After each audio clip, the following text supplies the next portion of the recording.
ආයුබෝවන් සුබ දවසක් ඔබට රැකෑල්ගේ YouTube channel එකට ඔයගොල්ලෝ හැමෝම අදත් සාදරයෙන් පිළිගන්නවා.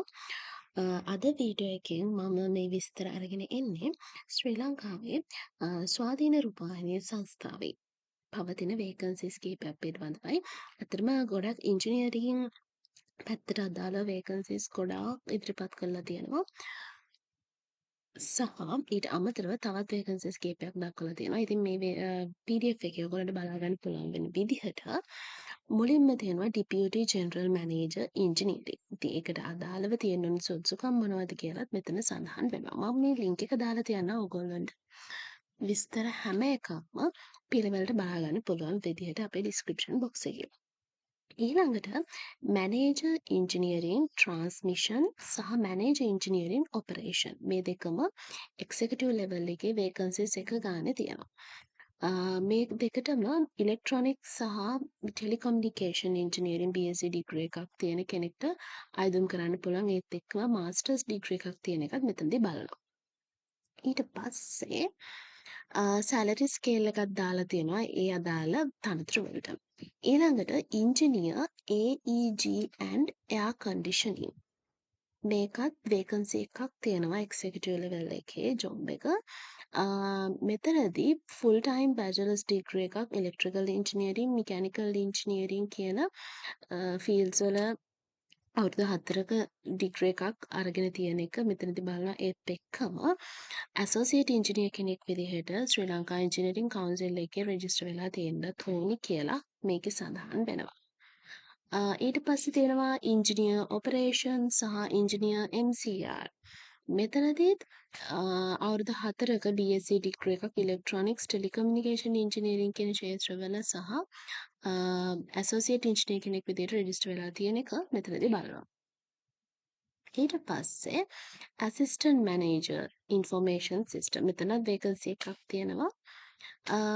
ඊට පස්සේ තියෙනවා ටෙක්නිකල් ඔෆිසර්ස්ලා senior technical officer transmission support services MCR ඊළඟට ලක්හඬ ස්ටුඩියෝ ඇන්ඩ් OB කියන මෙන්න මේවට ඔයගොල්ලන්ට තේරෙයි බලා ගන්න පුළුවන් වේකන්සි කීය ගානේ තියෙනවද කියලා. ස්ටුඩියෝ ඇන්ඩ් OB එකේ සීනියර් ටෙක්නිකල් ඔෆිසර් කියන තනතුරට දෙකක් පුරප්පාඩු තියෙනවා කියලා සඳහන් වෙනවා. ඊළඟට අපි තව ටිකක් පහළට ගියහම සීනියර් ENG ඔෆිසර් මේකට එක පුරප්පාඩුවක් තියෙනවා කියලා සඳහන් වෙනවා. ඊළඟට senior system and network administrator senior system administrator digital senior system administrator BIT. ඉතින් මෙන්න මේ කියන තනතුරු වලටත් පුරප්පාඩු තියෙනවා කියලා සඳහන් වෙනවා. ඔයගොල්ලන්ට මොනවද අදාළ ක්වොලිෆිකේෂන්ස් කියලා බලා ගන්න පුළුවන් මේ ඇඩ්වර්ටයිස්මන්ට් එකට ගිහිල්ලා. ඊළඟට ඇඩ්මිනිස්ට්‍රේටිව් ඔෆිසර් මේකට තනතුරු තුනක පුරප්පාඩුවක් තියෙනවා. බැචලර්ස් ඩිග්‍රී එකක් Human Resource Management, Public Administration, Management and Commerce කියන ශේෂ්ත්‍රවල UGC එකෙන් පිළිගත් විශ්වවිද්‍යාලයකින් ලබාගෙන තියෙන එක මෙතනදී බලනවා. ඊළඟට ආය ටෙක්නිකල් ඔෆිසර් අපි කලින් කතා කරේ සීනියර් ටෙක්නිකල් ඔෆිසර්නේ.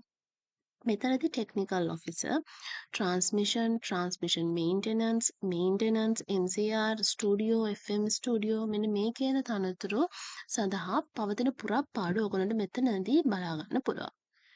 ඊළඟට system administrator digital system administrator BIT මෙන්න මේකෙන් තනතුරු වලට පුරප්පාඩු තියෙනවා කියලා සඳහන් වෙනවා.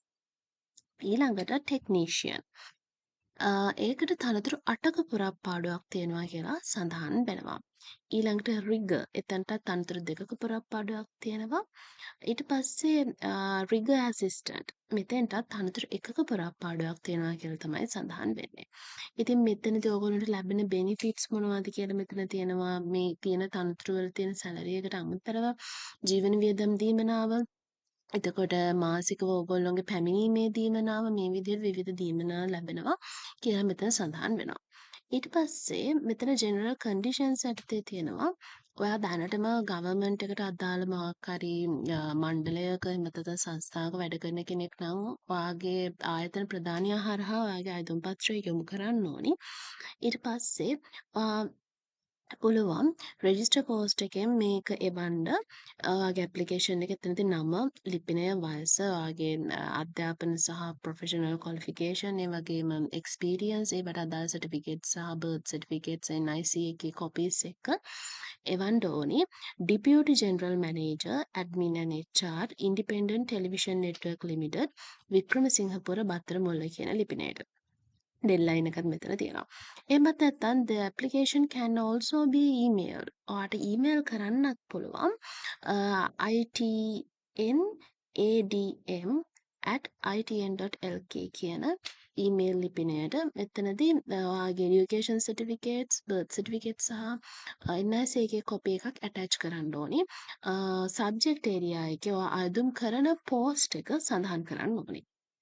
එතකොට මෙතන කියනවා මේ අදාළ ලිපි කියවිලි, බර්ත් සර්ටිෆිකේට් සහ ජාතික හැඳුනුම්පත වල සහතික එවන්නේ නැති අයගේ ඇප්ලිකේෂන් රිජෙක්ට් වෙනවා කියලාත් කියනවා. ඉතින් මේ විදිහට තනතුරු 14ක් සඳහා පුරප්පාඩු තියනවා කියලා සඳහන් වෙනවා ITN එකේ. ඉතින් ඔයා හිතනවා නම් ඔයාටත් අයදුම් කරන්න පුළුවන් කියලා ඉක්මනින්ම ඊමේල් එකක් හරි දාලා තියන්න. තවත් මේ වගේ රැකියා අවස්ථා ගැන දැනගන්න රැකියාගේ අපව සබ්ස්ක්‍රයිබ් කරලා තියාගන්න.